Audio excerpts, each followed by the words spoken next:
Hello guys, welcome back to my YouTube channel. आशा है कि आप सभी काफ़ी अच्छे होंगे और अपने एग्ज़ाम की तैयारी आप सभी काफ़ी अच्छे से कर रहे होंगे। अगर आप किसी भी एग्ज़ाम की प्रिपरेशन करते हैं तो आप इस वीडियो को देख सकते हैं।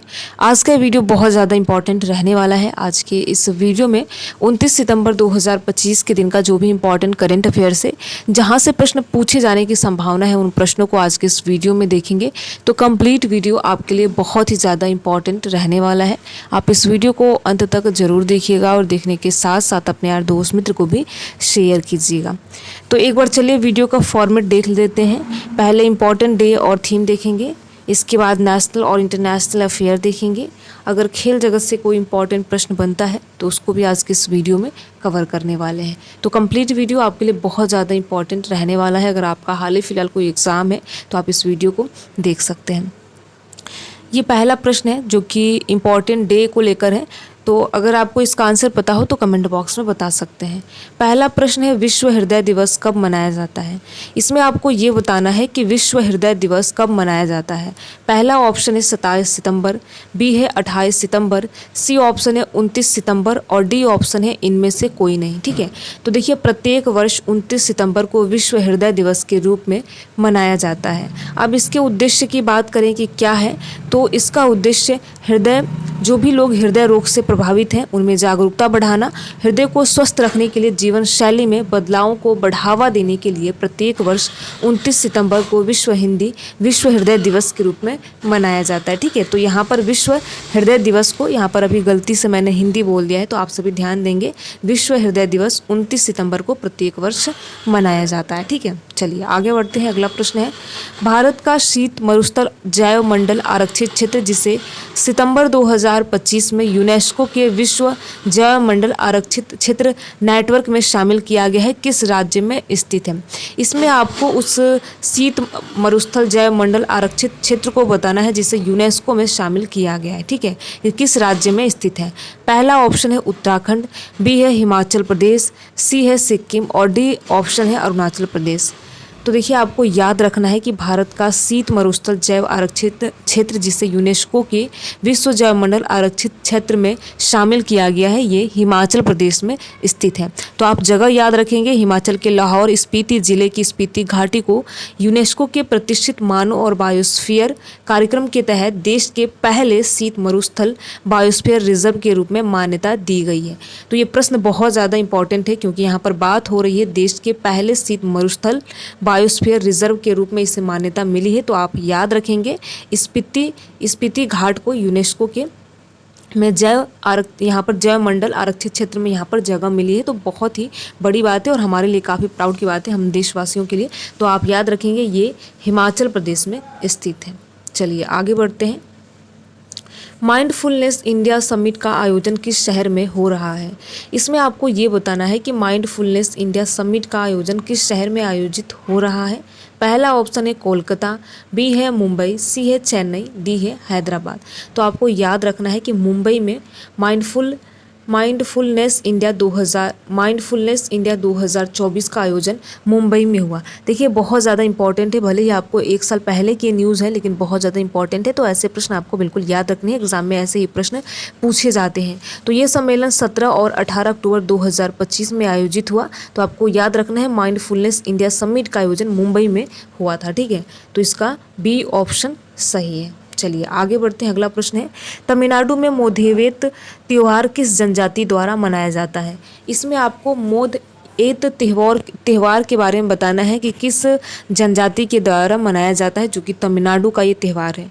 पहला ऑप्शन है टोडा, बी है कुरुम्बा, सी है कोंडा रेड्डी और डी है मलासर। तो आपको याद रखना है तमिलनाडु में जो मोदेत त्यौहार है ये टोडा जनजाति के द्वारा मनाया जाता है। ये त्यौहार नीलगिरी पहाड़ी में रहने वाली इस द्रविड़ जनजाति के लोगों के लिए महत्वपूर्ण है और इसे नए साल के स्वागत के उपलक्ष्य में मनाया जाता है। तो आप टोडा जनजाति को याद रखेंगे। मोदेत त्यौहार जो कि तमिलनाडु में है ये टोडा जनजाति के द्वारा मनाया जाता है। ठीक है, तो ए ऑप्शन सही है। अगला प्रश्न देखते हैं, कलामकारी पेंटिंग मुख्य रूप से किस राज्य में की जाती है। इसमें आपको कलामकारी पेंटिंग के बारे में बताना है कि मुख्य रूप से किस राज्य में की जाती है। ठीक है, पहला ऑप्शन है महाराष्ट्र, बी है ओडिशा, सी है उत्तर प्रदेश और डी है आंध्र प्रदेश। तो आपको याद रखना है कलमकारी या फिर कलामकारी जो पेंटिंग है मुख्य रूप से आंध्रा और तेलंगाना राज्यों में की जाती है, ये की जाती है। ठीक है, तो डी ऑप्शन सही है, आंध्र प्रदेश में। और यह एक प्राचीन कला है जो हाथ से या ब्लॉक प्रिंटिंग के माध्यम से सूती या फिर रेशम के कपड़ों पर प्रकृति रंगों का उपयोग करके की जाती है। तो आप कलामकारी पेंटिंग को याद रखेंगे आंध्र प्रदेश और तेलंगाना में, तो तेलंगाना ऑप्शन में नहीं है तो आंध्र प्रदेश है, तो करेक्ट ऑप्शन होगा आंध्र प्रदेश। ठीक है, चलिए आगे बढ़ते हैं, अगला प्रश्न देखते हैं। हाल ही में रात के आकाश में कौन से 4 ग्रहों ने एक दुर्लभ चाप बनाया है जिसे ग्रह परेड कहा जाता है? इसमें आपको ये बताना है उन चार ग्रहों के नाम बताना है जिसने ग्रह परेड जिसे कहा जाता है, यानी उन्होंने एक ऐसी दुर्लभ चाप बनाई है जिससे ग्रह परेड कहा जाता है। पहला ऑप्शन है बुध, शुक्र, शनि और नेपच्यून।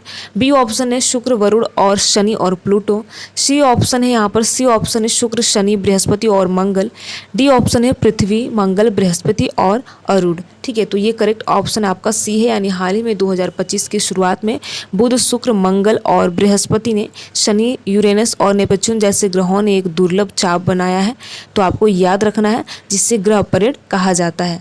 तो जिनमें 7 ग्रह आकाश के एक साथ दिखाई दिए थे, हालांकि केवल 4 ग्रह नंगी आंखों से देख सकते थे। तो देखिए कहने का कुल मतलब ये है कि ये 7 ग्रहों ने ये चाप बनाया था, लेकिन 4 ग्रहों को हम अपनी आंखों से देख सकते हैं बिना किसी स्पेशल यंत्र के। तो इसलिए सी ऑप्शन सही है, शुक्र, शनि, बृहस्पति और मंगल। तो आप याद रखेंगे जिससे ग्रह परेड कहा गया। ठीक है, चलिए आगे बढ़ते हैं। हाल ही में 75वां अंतर्राष्ट्रीय अंतरिक्ष सम्मेलन कहाँ आयोजित किया गया? इसमें आपको ये बताना है कि 75वां यानी 75वां अंतर्राष्ट्रीय अंतरिक्ष सम्मेलन कहाँ पर आयोजित किया गया। पहला ऑप्शन है लंदन यूके, बी है मिलान इटली, सी है पेरिस फ्रांस और डी है नई दिल्ली भारत।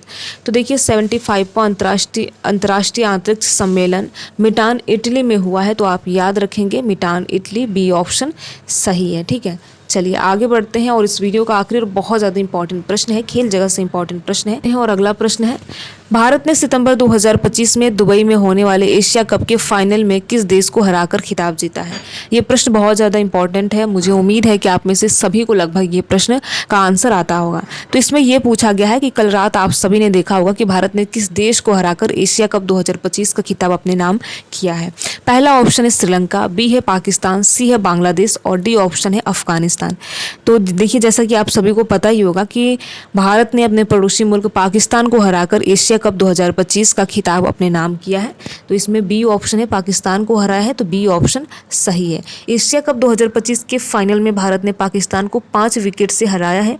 इस जीत के साथ भारत ने 9वीं बार एशिया कप खिताब जीता है। तो बहुत ज़्यादा इंपॉर्टेंट प्रश्न है, आपको याद रखना है कि भारत ने 9वीं बार एशिया कप का खिताब अपने नाम जीता है। भारत ने इस एशिया कप सीजन में पाकिस्तान को लगातार तीसरी बार हराया है। तो आप यहाँ पर देख सकते हैं कि एक प्रश्न भले ही दिख रहा है, लेकिन यहाँ पर आपको 3 प्रश्न आपको दिखेंगे कि भारत ने पाकिस्तान को लगातार तीसरी बार हराया है और एशिया कप का ये जो खिताब है भारत ने 9वीं बार जीता है। तो बहुत ज़्यादा इंपॉर्टेंट प्रश्न है, ऐसे प्रश्नों को आपको याद रखना है। ठीक है, तो इसमें बी ऑप्शन सही है। तो देखिए कुल मिलाकर हमने 8 प्रश्न देखा जो कि बहुत ज़्यादा इंपॉर्टेंट प्रश्न यहाँ पर डिस्कस किए गए हैं। अगर आप किसी भी प्रतियोगी एग्जाम की तैयारी करते हो तो आप इस वीडियो को देख सकते हैं। वीडियो कैसा लगा कमेंट बॉक्स में ज़रूर बताएं। अगर आप किसी भी प्रकार का कोई सुधार चाहते हैं तो कमेंट बॉक्स में बता सकते हैं। वीडियो में लास्ट तक बने रहने के लिए आप सभी का बहुत बहुत धन्यवाद। अगर आपको ये वीडियो अच्छा लगा हो तो वीडियो को आप लाइक कर सकते हैं और लाइक करने के साथ साथ अपने यार दोस्त मित्र को शेयर कर सकते हैं। Thank you.